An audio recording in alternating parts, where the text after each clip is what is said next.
समीर रिजवी बहुत चार्ज करता रहा शुरू के हाँ। मैचेस में, बट आई डोंट नो कि सडनली क्या हुआ है कि वो भी एकदम से झाग की तरह जो है वो एक्सपेक्टेड है कि राजस्थान रॉयल जीत सकता है। इससे पहले भी जो मैच हुआ था वो भी बड़ा इंटरेस्टिंग।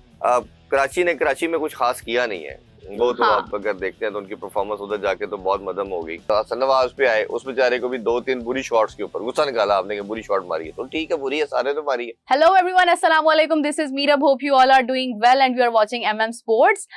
क्राउड पीएसएल में नहीं था, पीएसएल बहुत खामोश जा रही थी, तो फिर सोचा गया कि क्राउड को बुला ही लिया जाए। तो फाइनली अभी मोहसिन नकवी साहब की कुछ देर पहले ट्वीट आई है, मीटिंग करेंगे तो फिर ऑब्वियसली ऐसा कैसे हो सकता है कि उनको जो है वो इनकार किया जाए। मुझे लगता है कि शायद ये मैसेज अप्रूव हो जाएगा और क्राउड पीएसएल में आ जाएगा। इस हवाले से हम बात करते हैं।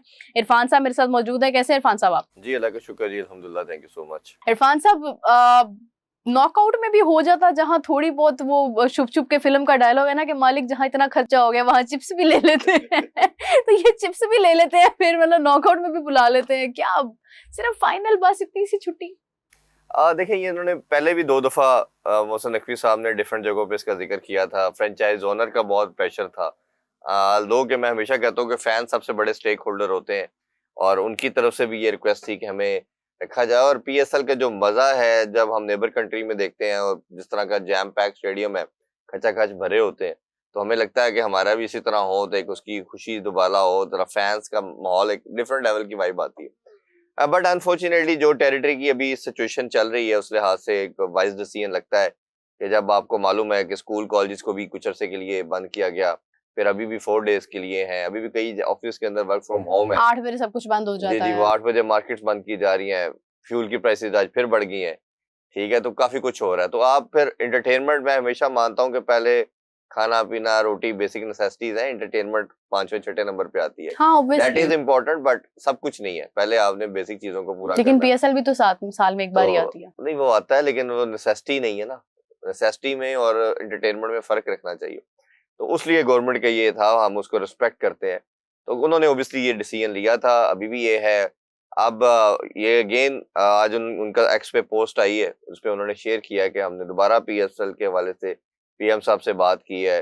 तो वो शायद प्ले ऑफ और इस हवाले से भी करना चाह रहे थे, लेकिन पीएम साहब ने सिक्योरिटी मैयर को मजीद सिक्योर करने के लिए बाकी चीज मामलात भी देखते हुए उन्होंने फाइनल के लिए परमिशन दी है। होपफुली कुछ ही देर में डिसीजन भी आ जाएगा। बट क्योंकि मोहसिन नकवी साहब इंटीरियर मिनिस्टर भी हैं, चेयरमैन पीसीबी भी हैं, तो उनका सारा कुछ हो चुका है, इसीलिए उन्होंने ये एक्स पे जो है वो पोस्ट किया है। तो मेरा ख्याल है कि फाइनल के लिहाज से, बट जो भी लोग फाइनल देखने आएंगे एटलीस्ट चलें फाइनल का तो एक मजा लेना सारे, और फैंस को भी मजा आएगा जो टीवी पे भी देख रहे हैं कि वो क्राउड के बगैर मैचेस फीके फीके से थे, उसमें जरा रंग आएगा, रौनक आएगी, बहार आएगी, तो उसको वो सेलिब्रेट करेंगे। बट अल्लाह खैर रखे, इंशाल्लाह आगे जब चीजें इंप्रूव करती हैं तो नेक्स्ट सीजन में फिर दोबारा से होगा। पीएसएल के अंदर हमने बड़ी ये प्रॉब्लम देखी है, कभी कोविड आ रहा है, कभी कुछ लास्ट ईयर वॉर का था, अब ये मामला आता है, कोई कुछ मसला अरसे नहीं से है। काफी ज्यादा क्राइसिस हाँ, में तो वो जा रही। मेरा नहीं ख्याल ऐसा कोई मसला है। होपफुली बहुत जल्दी ये सारा कुछ दोबारा से बेहतर होगा। बट अभी तक की अपडेट तो यही है कि सिर्फ फाइनल में आप फैंस को देखेंगे। ऑल राइट, और इसी के साथ ये है कि अगर क्राउड आता है तो चलें जरा फाइनल का मजा दोबारा हो जाएगा। और अब देखना ये कि फाइनल में टीम्स कौन सी होती हैं, क्योंकि अभी तो अच्छा खासा वक्त है कि आप डिसाइड करें कि आगे कौन जाता है। अभी तो प्ले ऑफ हैं, लेकिन ये है कि आईपीएल की अगर हम बात करते हैं, कल का मैच बहुत इंटरेस्टिंग था। आरसीबी जब भी जीता है, आपको पता है एक डिफरेंट लेवल ऑफ हैप्पीनेस होती है, आई बॉल्स बहुत ज्यादा होते हैं, लोग बड़ा एंजॉय करते हैं आरसीबी की विन को। लेकिन ये है कि आज का जो मैच है वो भी बहुत इंपॉर्टेंट है, जो कि दिल्ली कैपिटल्स और पंजाब किंग्स का काफी हद तक एक्सपेक्टेड है कि पंजाब किंग्स ही मैच जीतेगा। लेकिन क्या कोई दिल्ली के लिए कोई चमत्कार हो सकता है कि वो आउट ऑफ द वे जाके? देखिए पंजाब की अगर आप जो बात करते हैं तो ऑब्वियसली पॉइंट टेबल पे नंबर 1 है, परफॉर्मेंस उनकी बहुत आउटस्टैंडिंग चल रही है। और आप जब देखते हैं कि शायद एक मैच प्रॉब्ली वो अभी हारे हैं, अभी बाकी तो तमाम मैचेस वो जीते हैं, तो उनकी परफॉर्मेंस से आपको लगता है कि एक ऐसी टीम जो टॉप नॉच परफॉर्मेंस दे रही है और उनकी परफॉर्मेंस के अंदर आपकी जो टीम का जेलन भी नजर आता है, आपको कॉम्बिनेशन भी सबसे बेहतरीन नजर आ रहा है। और डबल हेडर भी है दोनों तरफ से, ये भी काफी जैम पैक किस्म का है। बिल्कुल ऐसे ही है। और अभी तक जो मैच स्टार्ट तो हो चुका है, जब अब शो अपलोड होगा तो काफी हद तक क्लैरिटी हो गई होगी। अभी तो खैर बैटिंग ऑप्ट कर ली है जी, और डीसी बैटिंग कर रहा है। अब स्क्वाड को भी अगर थोड़ा सा हम एनालाइज करें एक दफा, फिर अब ऑब्वियसली हम देख रहे हैं केएल राहुल जो है वो अच्छा कर रहे हैं, बट निशंका बड़ा मायूस कर रहा है। अच्छा प्लेयर हमने श्रीलंका के ले लिया, मेंडिस, जो हर मैच में चल रहा है। नहीं, लेकिन एक बात है कि निशंका भी कोई मामूली प्लेयर नहीं है। आपको याद होगा कि एशिया कप में उसने क्या इनिंग्स खेली थी। नहीं, ये सबसे इनका फंसा दिया था मैच उसने, मतलब ये मतलब वो श्रीलंका जितने मैचेस जीता है, जैसे हम फखर का कहते हैं ना, लाहौर के अंदर के लिए फखर चलता है, जीता है। निशंका श्रीलंका चलता जितने है। मैचेस जीता है, हाँ, 1-1.5 साल या 2 साल का स्पैन देख लें, निशंका की परफॉर्मेंस की वजह से बहुत जीता है। बहुत क्लास प्लेयर। और जब ये खड़ा होता है तो बड़ा शो करता है। हाँ, फिर ये नहीं करता कि ये दरमियान में कोई 15-20 करके आउट हो जाए, फिर ये बड़े रन करता है, विकेट दिलवाता है, बट कंसिस्टेंट नहीं हो पा रहा। अभी हमने वर्ल्ड कप में भी देखा कि एक इनकी एक क्या वही performance- मामला है, फटीग वाला, वर्कलोड वाला? नहीं, इनका कंसिस्टेंट होने का मसला है वैसे ही है। इसके अलावा भी आप इसे देखें कि निशंका कभी कंसिस्टेंट नहीं रहा। लेकिन जब खेलने लगता है ये तो फिर रुकता नहीं है। वो फिर यही तो बात आती है ना, इस तरह तो बड़े हम लंबी फहरिस्त निकाल सकते आपने हैं। फखर का नाम सही लिया, फिर इस हिसाब से हाँ, फखर भी है हमारे पास। फखर भी exactly. मेहनत करता है, बट जब करता है वो जिताता है, बट कंसिस्टेंट नहीं है ना। तो इसीलिए मैं उसी से रिलेट, मुझे माइंड में उन्हीं का नाम आया। समीर रिजवी की परफॉर्मेंस देख लें, अक्षर पटेल की मेरे बहुत कंसर्न है, रिजर्वेशन है इनकी कप्तानी के लिहाज से। मुझे तो कोई ज्यादा इंप्रेसिव नहीं लगे नजर आए। स्टब एक ऐसा प्लेयर है मिडिल ऑर्डर में जो बहुत अच्छा 1-1.5 साल से इम्प्रूव हो गया है और हर मैच में परफॉर्मेंस देता है। मिलर भी मिक्स ही हैं, कभी मिलर किलर बन जाते हैं, कभी अपनी टीम के लिए किलर बन जाते हैं। और मतलब बहुत से निगेडी है। मौकों पे क्विक डिसीजन भी नहीं ले पाए हैं। जी। मुझे स्टिल वो मैच याद है कि बिल्कुल 1 रन के ऊपर मैच का नतीजा आ सकता था, बट उन्होंने गलत कर दिया। जी, ऐसे ही है। कुलदीप यादव की परफॉर्मेंस ने बड़ी मायूस की है। अब इनको भी हो रहा है, जैसे हम कल राशिद खान की बात कर रहे थे कुलदीप स्ट्रिक्टली स्ट्रगलिंग, उनका भी मसला है। इसी तरह मुकेश है, तो मतलब अच्छी डिसेंट साइड है, बट वो पंजाब के समीर रिजवी बहुत चार्ज करता रहा शुरू के हाँ। मैचेस में, बट आई डोंट नो कि सडनली क्या हुआ है कि वो भी एकदम से झाग की तरह जो है वो शुरू में उसने बहुत आउटस्टैंडिंग अपना हाँ। इम्पैक्ट डाला, बट अभी कम है। प्लेयर ऑफ द मैच भी रहा, और जी, ये जी, वाहिद प्लेयर था कि जो डीसी में बहुत इम्पैक्ट क्रिएट कर रहा था। ऐसे ही है। और इसकी काफी हद तक बात भी हो रही थी कि ये पहले तो I think 1 point something crore में एक दफा इसकी ऑक्शन हुई थी, और उसके बाद दिल्ली कैपिटल्स ने इसको सिर्फ कुछ लाखों में लिया। तो अच्छा। ये जो आगे से परफॉर्मेंस जो दे रहा है वो बहुत आउटस्टैंडिंग दे रहा है अपनी प्राइस के बदले, लेकिन उसके फौरन बाद ही जो है वो एकदम से नजर भी परफॉर्मेंस लग आना जाती है बंद। ना। हाँ, एग्जैक्टली। हमारे एशिया में तो वैसे ही बहुत अच्छा जी, ये चीज़ प्रांश होती है। आर्या जो है, ये मेरे लिए ना one of the best talent मुझे नजर आया ऐसे ही है, इसमें बड़ा युवराज बहुत सिंह की impressive। ट्रेनिंग में जी ट्रेंड हो जी, रहे हैं। प्रभ सिमरन ने भी अच्छी परफॉर्मेंस दी है। Connolly, Same। हालांकि मैं इसको हाई रेट नहीं करता, बट इसने आईपीएल में बड़ा अच्छा खेला है। हाँ, और स्टार शो तो मेरा ख्याल है शरियाज सैयद ही है जी। वो जिस Exactly। तरह एज ए कप्तानी और एज ए वो प्लेयर वो सरपंच इनिंग्स। परफॉर्मेंस कर रहे हैं, आउटस्टैंडिंग है। स्टोइनस भी ठीक है, डिसेंट है, जेंसन अच्छा है, बाटलेट भी ठीक है। मतलब शदीब आउटस्टैंडिंग है, और चाहल भी हम देख रहे हैं कि हमेशा एक रीजनेबल परफॉर्मेंस देते हैं। आप देखते हैं ना, मुंबई से मैं कंपैरिजन इस टीम का करना चाहूंगा, या डीसी से, तो आपको लगेगा इतने बड़े नाम नहीं है, बट जिसको जो रोल दिया है ना, परफॉर्मर है, डिफाइंड है, वो परफॉर्म अपना कर रहा बड़ा है। फाइन ट्यूनिंग करके वो अपने रोल में True। लिमिटेड रिसोर्सेज के साथ काम करके ट्रू। जा रहे हैं। और यही आपको एक अच्छी टीम के लिए यही आपको रिक्वायर्ड होता है कि आपको कई दफा बड़े नाम नहीं चाहिए होते। और आम 2017 की चैंपियन ट्रॉफी में बहुत बड़े नाम नहीं थे, कई लड़के नए थे, शदाब नया, फहीम नया, इमाद नया, और आप देखें कि वो काम कुर्म करके आराम से जीत गए। फखर का पहला था केवल। तो इसी तरह इस टीम के अंदर भी खूबसूरती यही है कि परफॉर्मर है जो डिसेंट परफॉर्मर है, कोई ऐसा नाम नहीं है ओए होए ये तो क्या क्या चीज है, लेकिन they know their resources, they know their limitations, उसी पे रह के कोई एक्स्ट्रा ऑर्डिनरी चीज के चक्कर में नहीं जा रहे, और वो आप देख रहे हैं कि पॉइंट टेबल पे टॉप पे है जी। यस। अच्छा, दूसरी तरफ ये है कि आज राजस्थान रॉयल्स और सनराइजर्स हैदराबाद का मैच भी है, और एक्सपेक्टेड है कि राजस्थान रॉयल्स जीत सकता है। इससे पहले भी जो मैच हुआ था वो भी बड़ा इंटरेस्टिंग था, और उसमें भी आई थिंक कि समवेयर जो है वो राजस्थान जीत गया था शायद। अभिषेक शर्मा की इनिंग्स बहुत चेंज थी, I still don't remember exactly, भी देखते हैं उसको भी। लेकिन ये कि राजस्थान रॉयल्स में अगर आप देखते हैं तो आपको पता है कि उसमें यशस्वी जायसवाल भी है, सूर्यवंशी भी है, और दूसरी तरफ सनराइजर्स हैदराबाद में उनके पास अभिषेक शर्मा है। तो दोनों तरफ हार्ड हिटर्स हैं और दोनों तरफ परफॉर्मर्स हैं, जो कि आप कह लें कि इंडिया के अपकमिंग फ्यूचर स्टार्स हैं, कि मतलब ये हार्ड हिटर्स हैं। तो दोनों का कंपटीशन है, लेकिन ज्यादा नजरें आई थिंक के समवेयर सूर्यवंशी और जायसवाल पर होंगी, और अभिषेक शर्मा जो है वो कहीं ना कहीं अंडर द शेडो आ सकते हैं। लेकिन डू यू थिंक कि आज सनराइजर्स हैदराबाद कुछ सरप्राइज कर सकता है? हाँ देखिए, ऑब्वियसली T20 में कोई भी टीम किसी को सरप्राइज कर सकते हैं, लेकिन आप दोनों टीमों के ऊपर ना, मैं ये 10 टीमों में से ये 2 टीमें वाइट टीमें हैं, जिनके टॉप ऑर्डर बड़े स्ट्रॉन्ग हैं और उसके बाद एकदम मिडिल ऑर्डर खाली हो जाता है कि आपको लगता है कि जैसे कुछ भी नहीं है। सनराइजर्स जीत गया था पिछला मैच। जीत गया था, हाँ, जी। और इसमें एक और चीज के दोनों ही नहीं चल पाए थे, जायसवाल भी, सूर्यवंशी भी, और अभिषेक शर्मा भी नहीं चल पाया था। मजे की बात है, उनका भी 0 था और 1 रन जायसवाल का था, सूर्यवंशी का 0 था। बिल्कुल ऐसे ही है। बड़ा शॉकिंग डाक हुआ था सूर्यवंशी को। अब ये देखिए ना कि इनकी टीम के अंदर जुरल है, पराग है, वंशी है, जायसवाल है और मैं पहले दिन से ये कह रहा हूँ कि हेटमायर का नंबर 3 बनता है। हेटमायर को नीचे खिला के ये जाया कर रहे हैं और अब ये कभी 5वें पे, कभी चौथे पे, कभी छठे पे, ये उसका नंबर नहीं है। जडेजा है, फिर फरेरा इनका बहुत स्ट्रॉन्ग पावर हिटर है जो इसने 2-3 मैचेस में बड़ा अच्छा किया है। दुबे है, फिर बॉलिंग इनकी अच्छी है, बिश्नोई है, आर्चर है, बर्गर आउटस्टैंडिंग है, मेरा वन ऑफ फेवरेट है। ये फ्यूचर स्टार में से कहता हूँ। संदीप है, मिलन है, फिर इस तरह मतलब अच्छी एक मोर देन डिसेंट साइड है इनकी। और अभी भी मुझे लगता है कि अगर आप दोनों का कंपैरिजन करते हैं तो थोड़ी सी इनको स्लाइट एज मुझे नजर आता है स्क्वाड देखते हुए। बट इनका भी अगर आप देखते हैं तो मिडिल में थोड़ा सा गैप है, एकदम फ्लॉड लगता है कि ओपनर तगड़े हैं।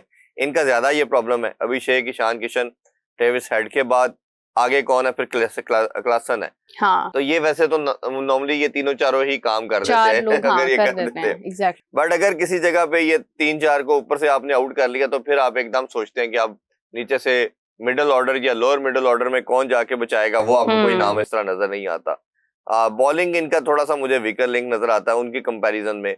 कोई ऐसा बॉलर आपको बहुत ज्यादा ल्योर नहीं करता, इसी वजह से बॉलिंग भी इनकी थोड़ी सी उनकी कंपैरिजन में हल्की है।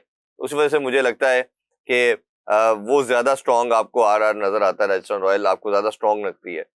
बट लेट्स सी क्या होता है। बट मुझे लगता है कि अगर दोनों कंपैरिजन में देखते हैं तो टीम ज्यादा राजस्थान रॉयल की ज्यादा आपको बैलेंस और बेहतर नजर आती है। अच्छा जी, बैटिंग इनकी अच्छी है थोड़ा सा अगर देखें तो, लेकिन बॉलिंग उनकी बेहतर है। और वैसे भी अगर आप हेड टू हेड देखते हैं तो आई थिंक पिछले 5 मैचों में 3 बार ही 3-3 का ही मार्जिन है। 3 बार ही राजस्थान जीता हुआ है और 3 बार ही वो भी जीता हुआ है, सनराइजर हैदराबाद भी।